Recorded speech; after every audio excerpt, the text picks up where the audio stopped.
Welcome to No Rain Date, a community podcast about local news and people. No Rain Date is a production of Saucon Source, LLC. For more local news and information, please visit sauconsource.com.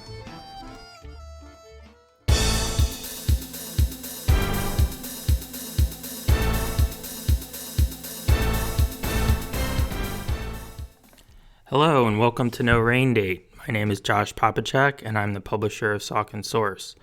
These are the news headlines our community is talking about for the week ending February 13th, 2020. The big story in Hellertown this week has been a business story, and that broke earlier this week with the news that a Starbucks is going to open in the former Bank of America building at Polk Valley Road and Route 412. This is at the very southern tip of Hellertown in the Shops at Hellertown Center. Across the street from McDonald's is how many people would refer to that location. This has been a rumor for some time, and it was difficult to confirm. However, the realtors who market the shopping center properties did confirm on their website earlier this week that a Starbucks will open in that building. The Bank of America, by the way, closed in the summer of 2018, so it's been vacant for about a year and a half. The building obviously has a drive-through since it was a bank. It's not clear yet if the drive-through will be utilized by the Starbucks, but that's certainly an ability. There have been concerns shared in Facebook comments about traffic flow in and around that building. It's obviously a very busy intersection that it's next to, and the shopping center generates a lot of vehicular traffic. That entire area is relatively commercial, especially at morning and afternoon rush hour. There is quite a bit of traffic. A number of years ago, the borough and Lower Saucon Township discussed installing a traffic light at the intersection. The light did receive approval for installation. However, Hellertown ultimately decided that it was not going to support the light. This was back in 2013. So the plans were essentially shelved at that point, and there are currently no plans to revisit the issue of a light at that intersection that we're aware of. Certainly that could change at some point in the future. We'll continue to monitor this story. One other comment that was discussed extensively on Facebook is regarding the fact that there is a Starbucks in the giant supermarket, which is just about a quarter of a mile down the road. That is actually a licensed kiosk location for a Starbucks. It's not a company-owned store. So there's a bit of a difference between how that functions and how the new store will function. The new store will certainly have different hours, longer hours, a wider variety of products available, and so on. If you're not familiar with the difference between those types of Starbucks, there's certainly information online about that. And as we continue to report on this story, I will endeavor to explain the difference in my coverage. Some other news that we were following this week in Fountain Hill Borough, there's some good news for the business community. The borough is considering implementing a facade matching grant program similar to what other nearby communities have, including Hellertown.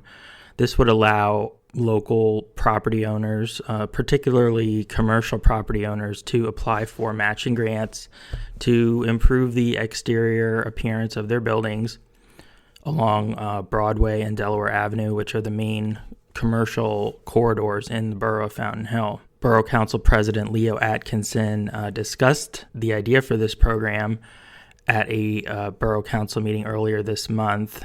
There's $50,000 that's been set aside from which the grants can be drawn. That entire amount of money won't be allocated to the grant program. However, that's part of a new fund for capital improvement projects that the borough budgeted for 2020. So it will be interesting to see how the program is implemented. There are still details to be worked out. Atkinson said that he hopes council will enact the program in March. And once details are available about how businesses and property owners can apply for these grants, we'll certainly share that information with the community. In police news, in Hellertown, Borough Police announced charges against two 13-year-old boys who allegedly committed an assault on another boy and then robbed him of $5. The boys are charged as juveniles, so obviously their names were not reported publicly. However, police said in a news release that the alleged assault occurred when one of the boys held the victim and the other boy punched him. Then the victim fell to the ground and was struck again. The reason police were able to charge the two 13-year-olds is because they viewed a Snapchat video that was recorded by another juvenile that essentially became evidence in the case against them, is what police said. We will continue to follow that story. In Richland Township, police are investigating a puppy caper. Two Cavalier King Charles Spaniel pups were reported stolen from the Willow Spring Kennel on East Cherry Road on February 7th. The puppies are just about 7 weeks old. They're very small and they need their shots as well as other veterinary treatments. So we're hoping that they'll be recovered safely soon. Police are certainly seeking information about the dog napping. And these are very valuable dogs. According to the police news release about the incident, each puppy is worth approximately $3,000. You'll find more information about that on Saucon Source. And a land development story we had this week concerns a Creek Road property. This is just west of Hellertown Borough. The Bethlehem City Planning Commission was scheduled to review a proposed rezoning for 2105 Creek Road that is between the Saucon Creek, Friedensville Road, and Creek Road. If you go over the Water Street Bridge as you're heading out of Hellertown, it's the property immediately on your right after you cross the bridge. So the Heller Homestead is on the south side of the road, that's in Lower Saucon, and the property that's the subject of this proposed rezoning is on the north side, and that's the City of Bethlehem side of the road. The property is owned by developer Abraham Attia, who also owns Saucon Valley Manor in Hellertown. He is proposing a 40-unit retirement complex. These would be 40 apartments on that property.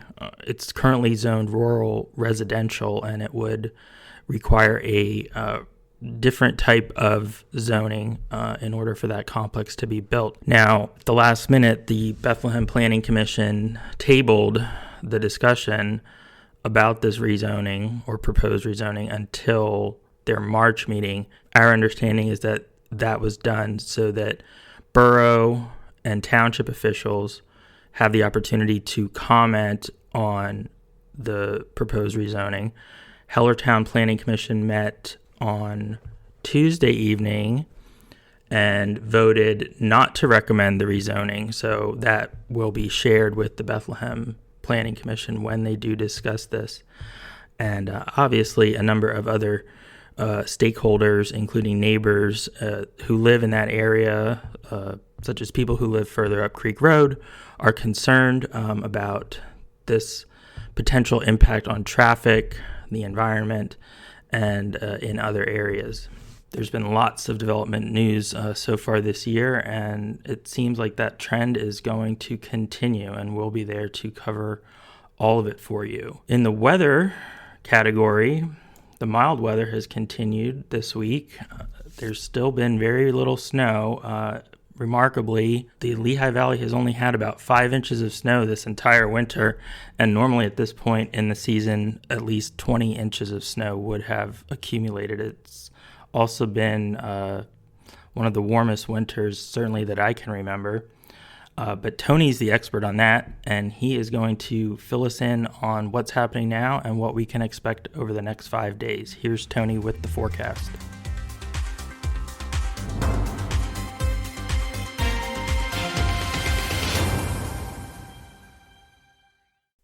Hey everyone, Tony here from Lehigh Valley Weather Authority with your 5-day forecast for Saucon Source's No Rain Date podcast.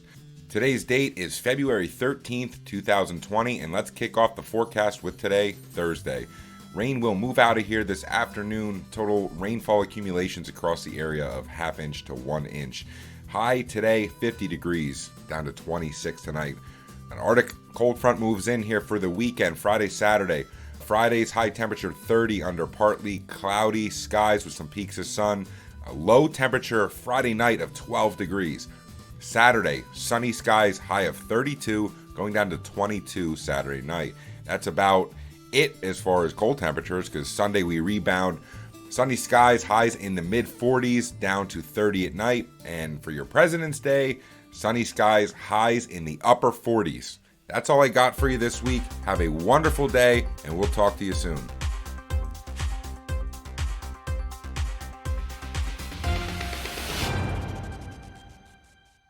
I'd like to welcome Jordan Serulneck of Sirens Brewing Company to No Rain Date. I first met Jordan about a year ago, actually, when he and his partners were just getting going with renovating what's going to be an incredible new brewery in South Bethlehem. And it's been quite a journey for them over this past year, and we're going to talk a little bit about that. But first, Jordan, welcome.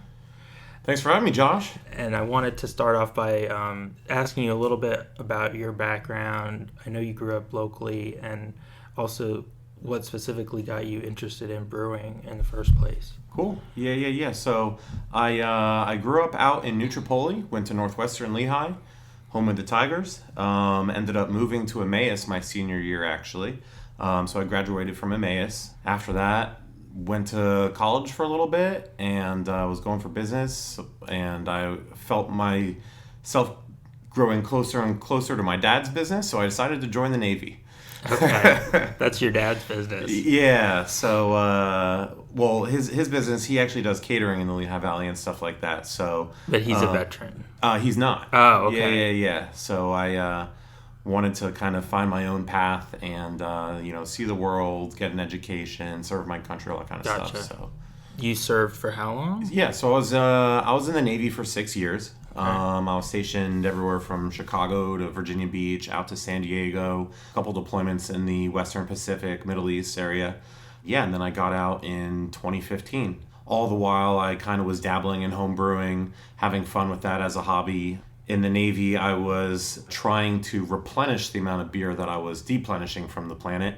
So that's kind of how I got into the home brewing craze, if you will. Right. Mm-hmm. And what sort of brought you back to the Valley? Because you could have probably planted yourself anywhere once you got out of the Navy.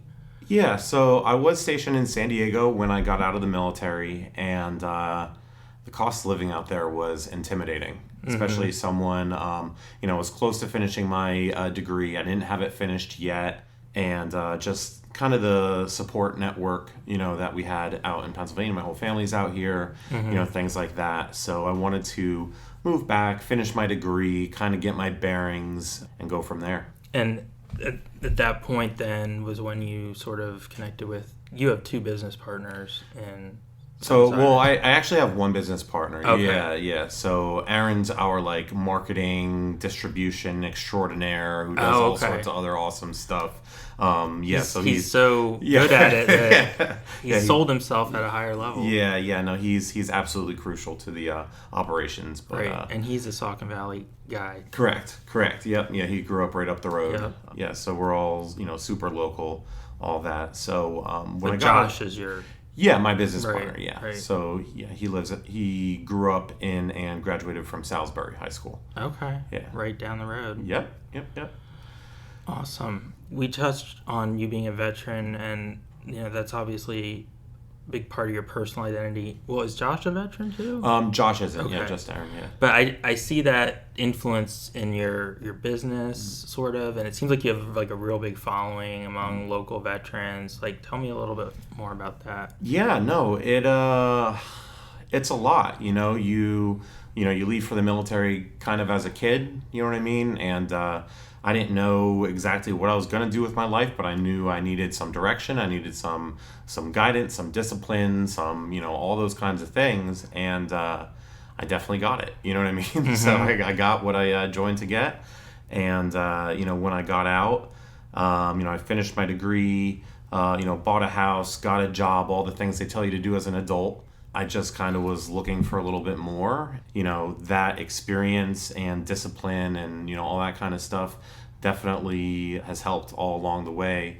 Just, understanding, the mission and understanding, why we're doing what we're doing and understanding that things can change any moment and you can't just sit there and dwell upon it. You have to make a decision and move forward, you know what I mean? And just, analyze at the end. So, yeah, no, it's definitely kept wind in my sail, so we're still pushing forward. Right. And obviously leadership and teamwork are huge in the military and in business. So absolutely. Sure it was a good education in that sense. Let's talk a little bit about the beer, because that's the big, that's what it's all about at the end of the day. Absolutely. What were some of like the first beers that you brewed, and what can visitors expect when Seven Sirens open in terms of like the lineup? Absolutely, yeah. So when I was stationed out in San Diego, all the breweries out there are all, they were huge into IPAs before the whole craze happened. The West Coast IPAs, super dry, super hoppy styles. There was very few breweries out there that had a very diverse lineup. It's all just easy drinking in the sun beer. So I kind of started dabbling in different stuff because obviously coming from the Northeast, we're all accustomed to, dark beers and lagers and, all that kind of stuff. So it was cool, being out there and seeing a different side of it and different styles. And then kind of coming back and seeing that, obviously this was, 2019, not 2019, it was 2015 when I got out and, realizing that there's not as much diversity in, the beer world out here. Right. So we wanted to, kind of show that we are just aficionados of beer in general and what it stands for and, what it's done and what it continues to do for communities. And we make everything just, light to dark as our flagships. We're going to have 7 flagships. Everything from cream ales to, a few IPAs, brown ales, Saison, just the whole kind of gamut, light to dark, everything in between. And then in addition to that, we're going to have seasonals, experimentals, and a lot of other fun stuff as well. So we like sticking to traditional recipes and paying homage to, the way it used to be done and, and all that stuff, but also enjoying the freedom that the craft beer world kind of can provide, Right. So it's kind of like, yeah, if you can dream it, you can do it. Absolutely. Now. And, it can be frowned upon by, certain parts of, the brewing community and stuff. There are purists and stuff like that. But, again, everyone in the brewing community agrees on, like, what beer does. You know what I mean? It's bringing people together and doing awesome stuff. So yeah. Well, I'm going to vote now for a pumpkin spice in the fall. Okay. All right. They're releasing those earlier and earlier every year. So you'll probably be able to get one in, like, June. It won't be soon enough. Are you going to have adult beverages besides beer there for the non-beer drinkers? Yeah, absolutely. That's always a big question about whether to do that or not. Yeah, so the Pennsylvania brewing license actually affords all breweries the ability to sell any alcohol made solely in Pennsylvania. Mm-hmm. Now, that's wine, that's spirits, other breweries' beer. You have to sell a majority of your own product. Obviously, you're a brewery making your own stuff, so you should be selling your beer. Right. But, we definitely want to create an experience where, we can have something for everybody so that, if you go with your friend and your friend doesn't like beer or, vice versa, it's an opportunity that you both can have fun and you can both enjoy the experience and, enjoy, everything about it. So, we're going to have a cocktail list, a nice sized wine list, a few of every different kind of variety. And in addition to that, we're going to be making, all the fun new stuff like seltzers, hard ciders. We've even done a bunch of hard teas, hard lemonades, hard coffees. I mean, we kind of like playing with all different fun stuff. And, a lot of that stuff we were, kind of keeping under wraps for a while, you know what I mean? But, kind of the cat's kind of out of the bag. now. Right. We're going to be opening here and very, very shortly, and we just kind of want everyone to come and enjoy, all the different varieties. That's another thing I kind of wanted to ask you about. Like, how did you, without having a physical location, build up this huge following, which, you have many thousands of followers online on social media. I think you did events, right? Yeah. You were So, we spent about a year and a half trying to open a location in Allentown. That actually fell through at the very last second. We were ramping up for anticipation of that location. Mm-hmm. So it was kind of a very unique predicament to be in, that we have people who are loyal followers already, who've been going through this journey with us already. We had to decide, like, how do we keep engaging? Mm-hmm. And so when we found our new location, we just wanted to be kind of as transparent as we possibly could. We know that not everything goes according to plan, and like I said, we try showing people our ups and downs, and people like laughing along at the ridiculous stuff. And I always kind of joke with people like, "Hey, have you ever planned anything big in your life? How did that go?" Mm-hmm. You know what I mean? Like, anything, know? So, it's definitely kind of a living, breathing thing. And, there's been very, very few people who have, negative attitudes about it. And, honestly, those people probably aren't a whole lot of fun to drink a beer with anyway. So True. Yeah. So, if you're listening and you're upset that it took us a long time, I still love you. You can come have fun. And yeah. I forgot about the Allentown, so that sort of makes this like a twice as long of a journey to opening. So that's a long time. But it's going to be even sweeter when you do open, which is going to be soon, and we can't give the specifics yet. Unfortunately, that's out of your hands, sort of, because you've done the work, but you have to deal with inspections and everything. But you're just going to have to wait a little bit longer and follow them on social media, Facebook, Instagram, for those updates.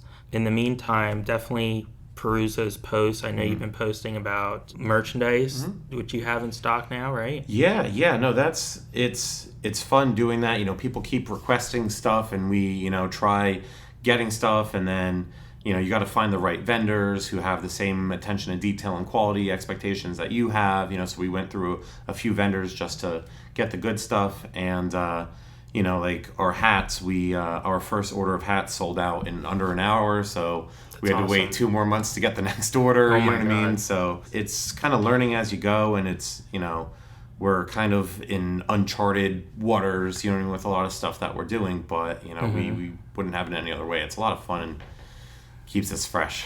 Right. It keeps you focused on other things too. The food situation, are you going to have in-house food trucks, combination?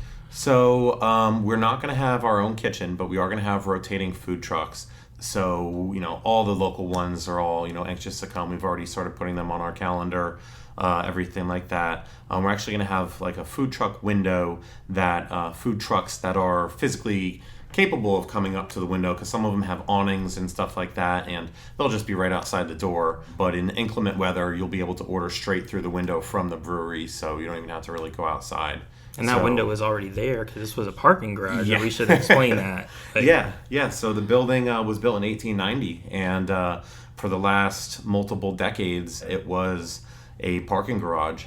So there was, huge holes cut into the side of the building for windows and doors and all that kind of stuff. So we tried utilizing the building as much as we possibly could, considering how much work we already had to do to it. So it was set up perfectly. It has the drive-through for the bank right there. So, and they close, right when we open. So the food trucks, they're perfect right there, right at the window. So I think it's going to be a better brewery than it was a parking garage. I sure hope so. It was a very small parking garage, and it didn't make a lot of sense as a parking garage. Yeah, it was actually designed as a Bethlehem Steel Company store. So when it was designed and built, it never was intended to be home for automobiles. Right. So, yeah, that was just kind of how it ended up turning out. Yeah.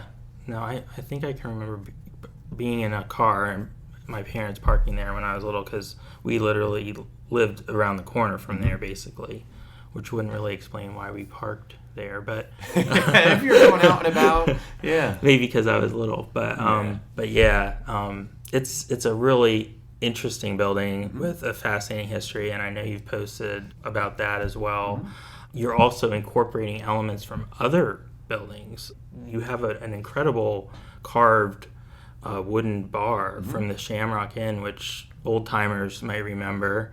It was a Southside institution. How did you come by that? And so, that was a very unique kind of discovery. So our landlord, he also owned the building that the Shamrock was. So that building definitely is a few decades past needing repair. Mm-hmm. The roof was completely caving in on the building, so completely open to the elements. The only thing in that building that had any possibility of being saved and reused was that bar, and it was a smoking bar for a long time, so it was almost black when we found it. And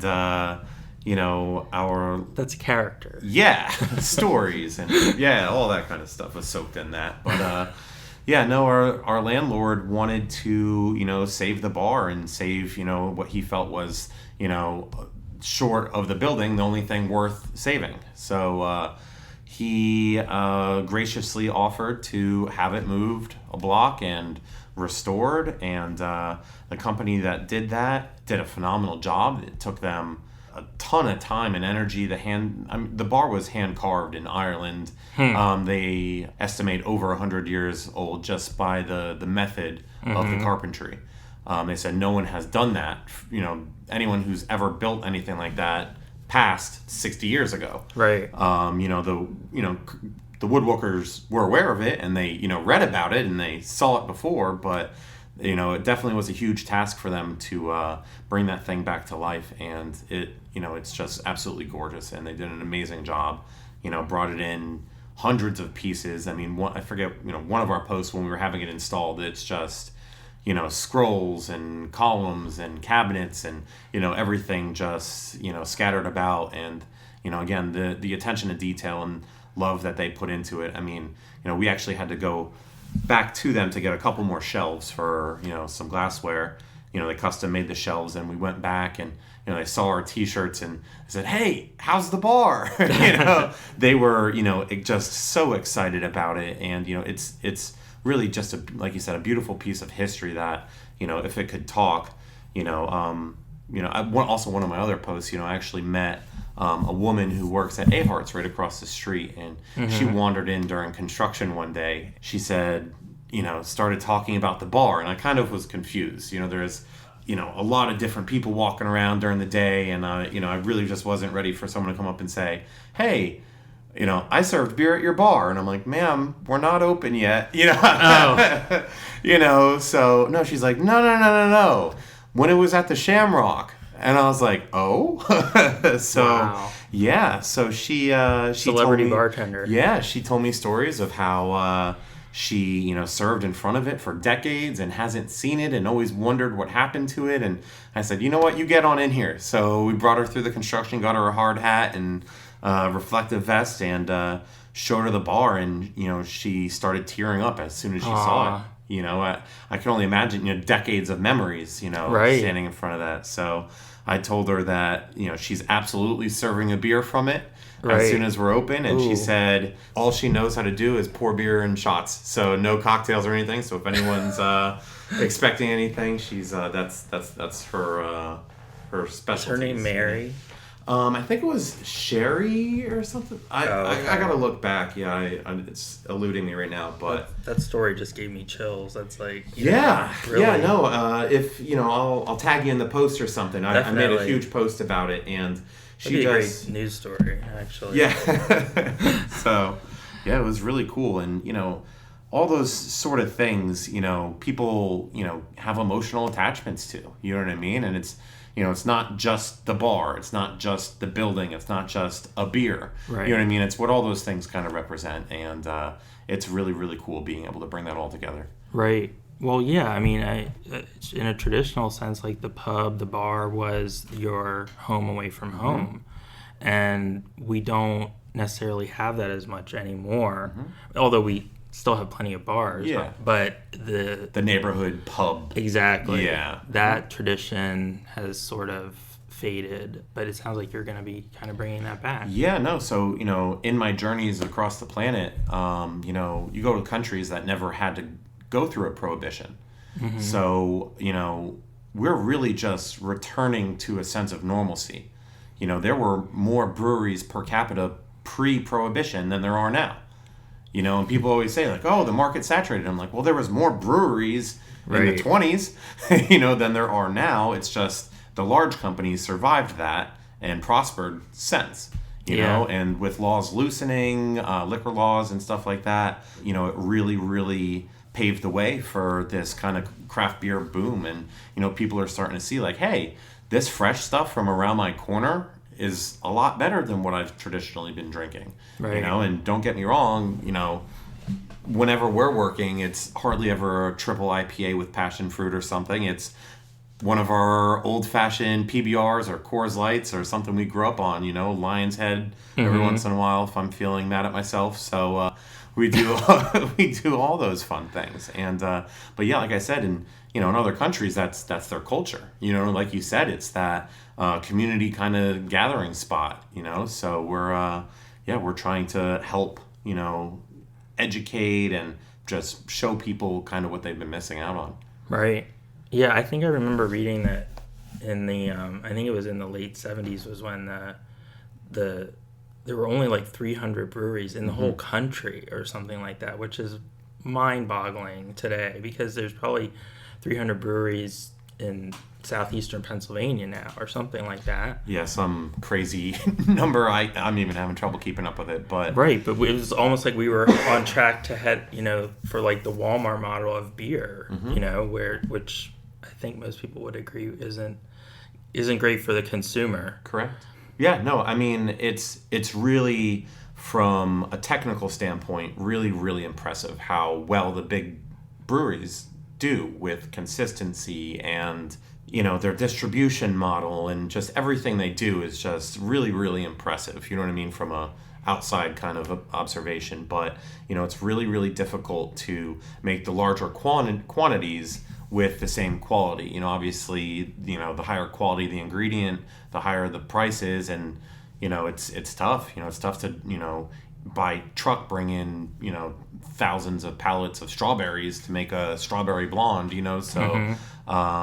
So yeah. So again, the local, especially out here, in the Lehigh Valley, there's farms everywhere, and we can get super local ingredients all over the place. I actually grew up right next to Schmidt's Berry Farm out in New Tripoli. And we used to go out there picking berries as a kid, and now we're going out there with Josh's kids and picking berries and putting it in beer. So it's really, really cool. Yeah, no, that is awesome. I mean, I guess in the opposite sense, like maybe I don't know if it's a challenge or not, but like when you have a smaller brewery, quantities, like you can run out of something very, very fast if you don't make enough, and just by their nature, a lot of these brews are going to be limited release. So how do you keep people from being disappointed, I guess, or you just keep coming out with new ones? But yeah, so we our probably largest struggle that we've had in our Bethlehem location is getting our hands on our brewing equipment. So we plan to have 23 taps, all different styles, all different varieties. We built a schedule for brewing and, planned everything out. And it's just taken a lot longer to get our hands on our equipment than we anticipated. So our options were open up without any of our own beer. That's one option. Ouch. Because you're allowed to sell alcohol made solely in Pennsylvania.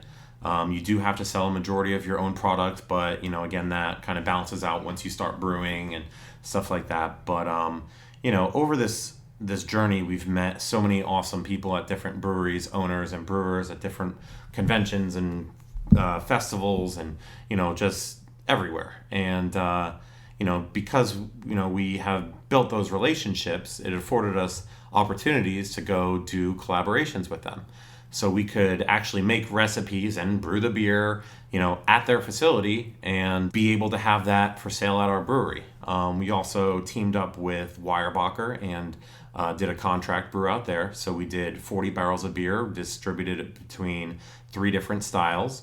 Yeah, so those are 100% our recipes, our ingredients. We brewed them on their equipment with their supervision, So, I can't speak highly enough of them. They've helped us out from, the very beginning, and have, they continue to just help us astronomically. So, right. Again, we are going to open up with 9 of our quote unquote own beers on tap, So, we wanted to show people that we're capable of it. Mm-hmm. We're just, we're still just struggling with the logistics of, again, getting our equipment, which, it's been paid in full. Right. For. It's not like you didn't order it on time or anything. It is 100% out of our hands, and, we're pushing through that. So. Right. Yeah. I mean, we're not going to go into specifics, Mm-hmm. but we're dealing with highly specialized Mm-hmm. pieces of equipment Mm-hmm. that aren't, something that's ordered every week or probably even every month. Mm-hmm. So. Yeah, no, it's, we wanted all the bells and whistles, and, it's something that we've also learned throughout the brewing community, is a bottleneck of sorts, getting, like you said, that kind of specialized equipment isn't super easy. So, while knowing that kind of didn't make it any more easy or fun, but Right. we at least understood that it's kind of par for the course. Right.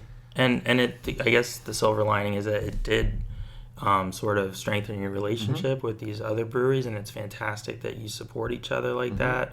Not every industry is like that. Oh, 100%. And, the philosophy in the brewing industry is, kind of the rising tide raises all the ships. The more craft beer drinkers there are, the better the industry is, so... Maybe that will spread to the media industry. Yeah. I mean, it's a good concept, collaborating and, helping each other. Again, like, it doesn't help the beer community if we don't make good beer. You know what I mean? Right. It's kind of putting a bad stigma on it all. So, we all kind of stick together and offer our help when we can. And, it's really, really awesome. That's great. One other thing I wanted to ask you about is, do you plan to have like live entertainment or things like that once you open? Yeah, absolutely. So once we open, we're going to be kind of on like a soft open schedule, limited hours, things like that. We just got the approval for our signage on the front of our building. So there's still a lot of stuff that we need to do, but once we get our certificate of occupancy, we'll be able to open our doors and, welcome people in. So we are going to have live music, a band at least once a week. We want to ramp up hopefully to every day, or, as often as people want to come out and listen to it. So as long as there's people there drinking beer, we'll have entertainment and, all sorts of stuff too. We've got shuffleboard, ping pong, foosball, a pinball machine. We're going to have cornhole leagues, quates leagues during the winter. We're going to have all sorts of fun stuff going on. So, there's always going to be some sort of live entertainment, if not just watching us run around with our heads cut off. Well, I'm sure I will be there early on because, like I was talking about this earlier, I live in Fountain Hill. There are no bars anymore in Fountain Hill. It's so sad. Like, I mean, they've all become churches, which is really great if you're a church, but, not... Which is ironic because there's a lot of churches that have become breweries. So. But not in Fountain Hill. Yeah, no. Right. So I think you're actually going to be the closest bar, pretty much, to where I live. So that's pretty cool. Perfect. Yeah, I'm practically excited to walking distance, or Uber is there. So yeah. and you're close to Lehigh. Mm-hmm. You're going to be in the heart of a very thriving area. Yeah, no, it's exciting, to see everything that's going on and to be a part of it is, a lot of things. It's First Friday on the South Side is big. Yeah, I mean, they're always doing awesome events. Missy over there, she always has events coordinated, and she's working with all the local businesses, and they all work together, and it's really, really cool, and we can't wait to just dive in. Great. Well, there's going to be a lot more to come, and like I said, be sure to follow Seven Sirens on their Facebook and Instagram for updates about the soft opening and then the official opening. You're posting a lot, so I'll be reading that with interest too. Your address is going to be 327 Broadway. 327 Broadway. Yeah, right there in Bethlehem. Your website? www.sevensirens.beer. .beer. .beer. I like that. Yeah, so do I. Yeah, it was an option, and I clicked it. That's relatively a new thing. Yeah. I know there's like a .news and there's other. Yeah, we were gonna be .gov, but that was a few more hoops to jump through than .beer. That's cool. Well, thanks again, Jordan, for joining us, and good luck, and we're excited for you. Thank you, Josh. I really appreciate you having me and taking the time to have me out here.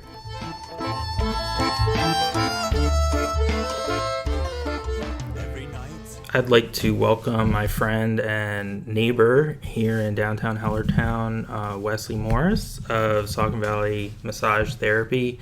Wesley and his mom, Joanne Robbins, own the business, and they're actually celebrating their 30th anniversary this month, which is an amazing accomplishment. Whether you've been in business for yourself or not, I think you know that.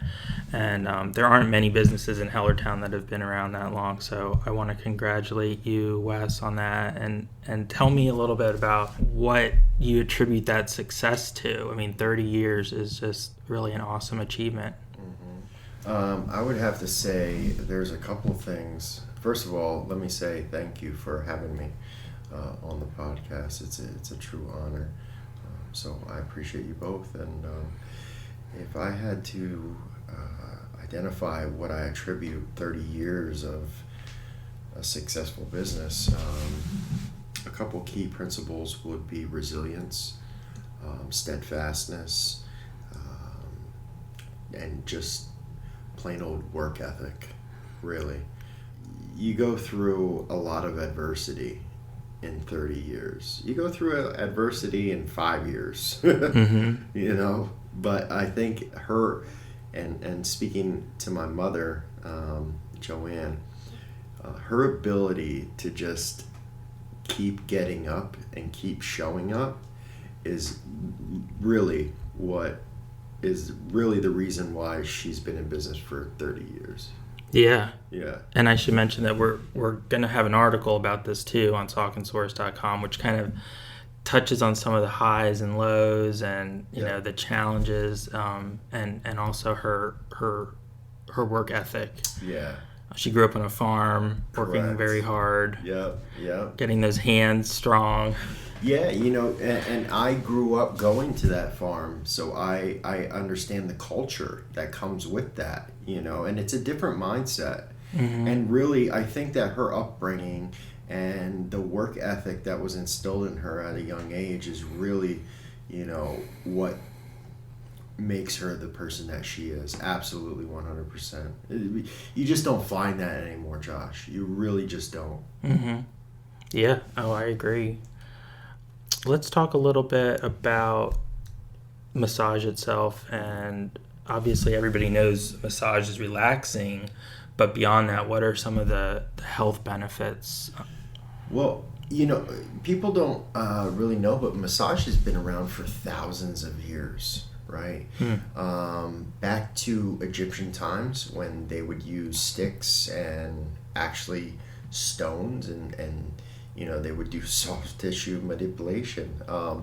And even, a little bit fast forward to that, it was big in the gyms in Europe by male gymnasts. That's where it became popular, a certain modality. And then even blind Japanese men, they're called ashi men. And it was very popular in Japan. And then, it was brought to the United States in the 20th century, at which point it became a holistic modality and a holistic alternative to Western medicine. Some of the health benefits are increased circulation, decreased inflammation, stress reduction, myofascial release, increased blood flow, range of mobility. Those are just some of the immediate benefits that come with therapeutic massage therapy. Yeah, I mean, I can attest to that. I feel like it has cognitive benefits too. Like, It does. because you're also stimulating blood flow to your brain. Correct. I need that. We all do. Yeah, and in today's world, it's very healthy to remove yourself from the stressful world that we live in and really unplug from the world for 60, 90 minutes and allow the parasympathetic nervous system to become active and really just let your subconscious just roam. Right. It's very. I've obviously been to Saucon Valley Massage Therapy, and it's very cocooning when you're. I guess that's not really a word, but it's like a cocoon effect when you're in there. Yeah, and my mother, I gotta attest to her. She has really created the environment of peacefulness, happiness, relaxation. And Right. just really try to make it all about the person. Right. No, she's definitely achieved that. That whole environment that envelops your senses. Yeah. And that's important for sure. The article is going to explain more about this, but your mom also has a background in treating professional athletes, and she worked closely. She worked for the Eagles, the Philadelphia Eagles, for a number of years. Yeah. That must have been that's a tribute really to her skill, for one thing. So funny story about that. I'm 17 years old. I come home from wrestling practice. I go down to see how my mom's day was, and she says, "Hey, hang out here. I want you to meet somebody." So I'm sitting at the front desk, and there's Donovan McNabb walking down the hallway. I'm 17 years old. And, Wow. Yeah, and I was starstruck. I was like, "Oh my gosh!" But Yeah. she was, she was the head massage therapist for the Philadelphia Eagles from '99 to 2011. It was. Wow, I didn't realize it was that long. It was an incredible time. Yeah, every big name within that time. She's had the pleasure of working on. Right, and when you go into your business, you'll see like photos of her with some of the players, and Absolutely. it's like a wall of fame, which is really cool. Yeah. And you also you've worked with athletes here at Saucon Valley, right? Yeah. Like Talitha. Yes. Yes. And yeah, you sponsored the Yeah. So tell us about that. we were actually doing a promotional event where all the proceeds went to Saucon Valley Track and Field. I had coordinated it through Mr. Koloski, and through that I met Talitha's mom, Miss Joetta Clark, who was a phenomenal person, a really incredible woman. And at the time, I didn't necessarily know who she was, but shortly thereafter, she introduced me to her daughter, and she's become a good friend. That's great. Yeah, she's become a good friend. Yeah, I mean, they seem like a wonderful family, and Yeah, just she's the whole package. Yeah, she's just an incredible young woman, and I'm just beyond blessed to be a part of her journey. And top elite athletes, they take their bodies very seriously, and massage therapy just happens to fit in that protocol of elite athletes. You might have to make some trips to Florida. She's going to be down there pretty soon. And I wish her the best, absolutely. So let's talk a little bit more about your background. And even though you grew up around the business, like it wasn't something that you always thought you would do, right? No, I had no idea that I would be in business. I was an ironworker welder. Mm-hmm. Like I was a construction guy, steel toe boots and hard hats and getting dirty every day. And, my last year doing that type of work, I made more money than I ever made in my entire life, but there was something missing. I wasn't fulfilled. I was miserable. Mm-hmm. And at 27, 28 years old, I said, there's got to be more to life than just this. And I did the craziest thing I've ever done in my life. I walked away from, the security of working for somebody else, and I really, really humbled myself, and just did some soul searching and, trying to find myself, trying to find fulfillment. And through that, it's going to sound crazy, but it's not that crazy to me. I basically got this message, thought, idea in my subconscious that said, go help your mom. Just go help your mom. Now you got to understand the perspective that I had. I went from being the epitome of a construction worker to being a massage therapist. Wow. Within a matter of a couple of months. I was fearful. I was scared. I didn't know if this was going to work. I thought this was the craziest thing in the world.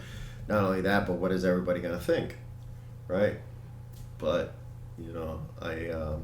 I saw what my mom put her blood, sweat, and tears into for 28 years, and I wanted to take what she built and enhance it. Mm-hmm. So, And not only that, you're healing people too. yeah, So. I find a great amount of fulfillment, not only in the clients that allow us to work on them, but the young ladies that I have working with me, and being able to pour into them is one of the most fulfilling things that I've ever experienced. Mm-hmm. Yeah. So it's crazy though. But I'm sorry, to answer your question. No, I never saw myself as an entrepreneur whatsoever. And you've really ramped up your entrepreneurship because you actually sort of have 3 businesses now. Do you want to tell us about the others? Yeah, so there's Saucon Valley Massage located in Hellertown. That's probably my main business. And then about 2 years ago, somebody put an opportunity in front of me where basically it's network marketing. No network marketing experience whatsoever before in my entire life. I didn't even know what that was. And basically what I do is I save people money on their electric bill, and as a result I earn income. And that business is kind of rivaling Saucon Valley Massage in terms of just success, I guess. Within 9 months, I went to the top 3% of the company, and I treat it like a business, and therefore it produces like a business. So that's business number 2, and then the third one is motivational speaking. So I have a partner named Brad Modrich. Brad was the vice president of LA Fitness for like 16 years. Walked away from corporate America, and we started a motivational speaking business called Conflict, and it's all about conquering your conflicts, both internal and physical, mental and spiritual. And it's all about creating leadership within millennials.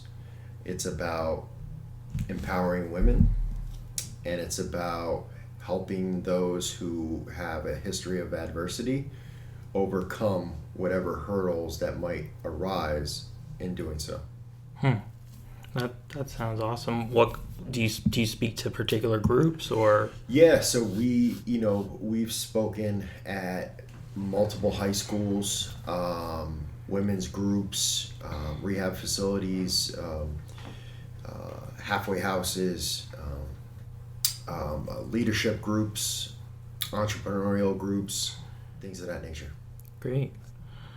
One of the things I really admire that you do, and hopefully all local businesses do that, is trying to support other local businesses. And I see you doing that with, in different ways. Like right now, you have a Valentine's Day special, and you've kind of partnered with Hellertown Bakery on that, and you guys are real close, located close to each other.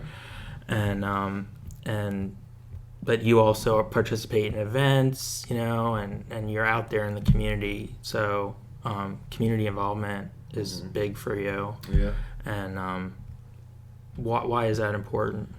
Well, I just believe in community. I grew up in Hellertown, and I live by the philosophy that when the tide comes in, all ships rise. So I'm always trying to help other people, because one day I believe that it comes back. You know what I mean? And and I also live by the philosophy of, if you're not trying to make someone else's life better, then what are you really doing? Right. What are you really doing? Yeah, exactly. Or make the world a better place. Yeah, make the world a better place. But I rely on the community as a whole in order to stay in business. If I'm not giving back to the same community that is giving to me, it's not going to last long. Right. You know what I mean? I believe in paying it forward. I believe in supporting those who support you, and my actions show it. Absolutely. And it's also a good time to highlight the outside of your building, which within the last couple years you've really accentuated with, it's a very unusual looking building, at least for Hellertown, because it was a bank at one time. Correct. And you still have the vault in there, right? Correct. But the outside has like an eagle Yep. carved into it, and you got a facade matching grant Yes. through the borough. Yeah. And beautified it, and it looks great. Thank you. Yeah. In the beginning, remember how I said I was extremely scared? Well, the cure-all to fear is massive action. And that's exactly what I did. Not knowing what to do, I just did something. And I had a vision. I saw an awesome building that really wasn't being highlighted. And I took advantage of free money, basically, through the facade improvement program. Jumped through the hoops that I needed to do. And it looks great. It looks phenomenal. Yeah, it really it makes the town look better, and it comes back to benefit the businesses too, because more people are going to notice your business. Yeah. So, well, lastly, tell us a little bit more about the Valentine's Day special, and then how people can connect with you online. Yeah, absolutely. And it's kind of funny. We're almost 100% full on Valentine's Day and Saturday. So you can get a couples massage other times. Yeah, of you course. can get a couples massage anytime. So basically, what I've done is I've maximized the number of rooms in that space, and I've created 2 couples rooms. We have 5 therapists, 2 couples rooms, 2 single rooms, and basically you and whoever you want can come in and have a relaxing experience with aromatherapy, hot towels. And during the Valentine's Day season, like you said, I partnered with Hellertown Bakery, so every couples massage that comes in, hopefully in the month of February, we'll get 2 free Valentine's Day cupcakes, as well as a secret Valentine's Day envelope. In the envelope are a discount ranging from 10% off to a free massage. That's to be brought back between the months of April and August to find out what the contents of the envelope are. That's a fun promotion because everybody likes a surprise. Yeah, so. It's like a secret Valentine's Day kind of thing. Yeah. Another incentive, if you can get one of those few remaining appointments, like you said, you're almost sold out for that. I think there's like 2 on Friday left. So call immediately when you hear this. And then you have a great website where people can book online. Yep, it's SauconValleyMassage.com. Online scheduling, online gift certificates. Mm-hmm. I've used it. It's super easy. Yeah, thank you. Don't have to call, so you can do it in the middle of the night or whatever. Yeah, it's perfect. And then you're very involved with social media, with Facebook, Instagram. Yep, Facebook, Instagram, Saucon Valley Massage. Yep. Definitely follow you on there, and you're located at 628 Main Street in Hellertown. Correct. Awesome. Well, thank you, Wes, for joining us. No problem. Thanks a lot.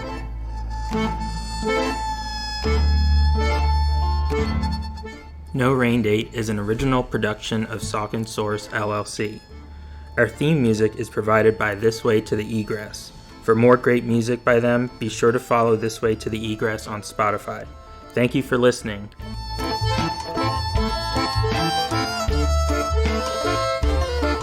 Every night, he climbs the tower, sees your face on every dollar.